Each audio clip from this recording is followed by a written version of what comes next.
Claro, en el año 2008 aproximadamente, si mal no recuerdo, siendo concejala y viendo experiencias de otras ciudades donde las mujeres se organizaban, pero además tenían peso institucional, es que presentamos esta propuesta en el Consejo Deliberante de conformar un foro de mujeres que atendiera esa agenda de género que veíamos que estaba invisibilizada.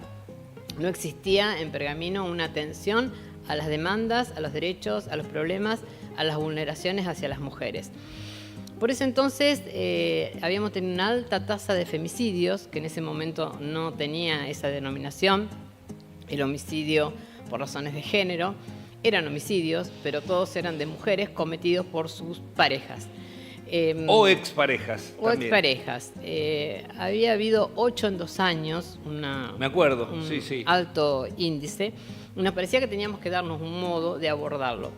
Entonces conformamos el Foro de las Mujeres a partir de la presentación de proyecto de ordenanza, pero un proyecto de ordenanza, por más que se apruebe, es solo una ley escrita y había que darle contenido.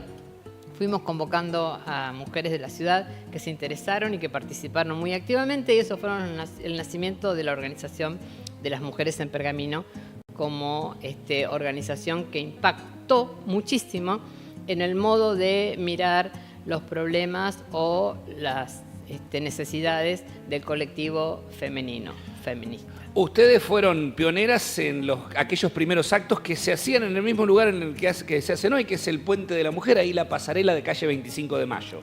Esa fue otra iniciativa que presenté en el Consejo, denominar esa pasarela como Puente de las Mujeres, porque si vos analizás el urbanismo de Pergamino, el nombre de las plazas, el nombre de las calles, es muy mínimo la referencia que se hace a las mujeres pergaminenses. Y debe haber habido mujeres muy importantes en nuestra ciudad que la historia debería reconocer, o anónimas. Entonces, pensando en las importantes, pensando en las anónimas, pensando en las que fueron, en las que somos y en las que serán, propusimos ese nombre para el Puente de las Mujeres, y ese es el lugar donde nos encontramos cada fecha que queremos conmemorar. Ya es muy simbólico para nosotras. Laura, ¿de dónde te viene esa vocación por la militancia? No solamente desde el feminismo, sino también desde la política partidaria, cosa que has hecho desde que yo tengo memoria. Y sí, no lo sé, siempre muy joven. ¿No lo sabes? No, he estado en un hogar, tanto mi padre como mi madre han sido personas que se han interesado muchísimo por la vida social. No militaban, no participaban en política, pero bueno, eso de que no daba lo mismo lo que pasara a nuestro alrededor, fueron los inicios. Después también mi inicio en la docencia, participando del gremio que nos nuclea a los docentes, de SUTEBA, siempre tratando de organizar en las comunidades que como directora de escuela me tocaba transitar algo más que una escuela que empezara y terminara con un horario escolar, sino que trataba de que se extendiera un poco más. Claro, que hubiera una identidad del barrio con la escuela, que hubiera vínculos, que hubiera comunicación. Bueno, y así se fue construyendo, y siempre, por supuesto, la raíz en las banderas del peronismo, y fui encontrando mi lugar.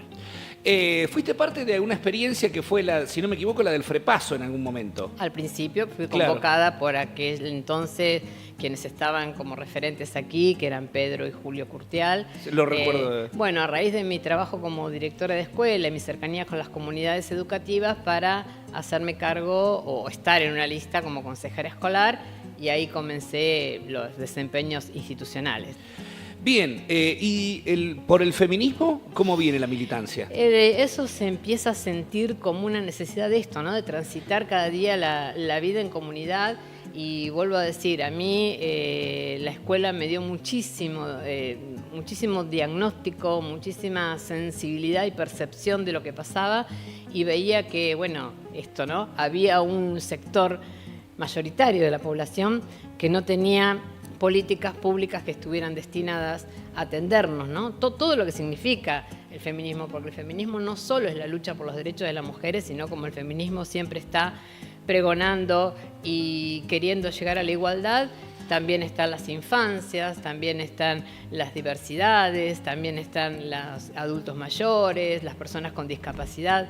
Y bueno, lograr esa igualdad conjugaba la ideología política y el papel de hacer algo para que las mujeres estuviéramos en una agenda pública.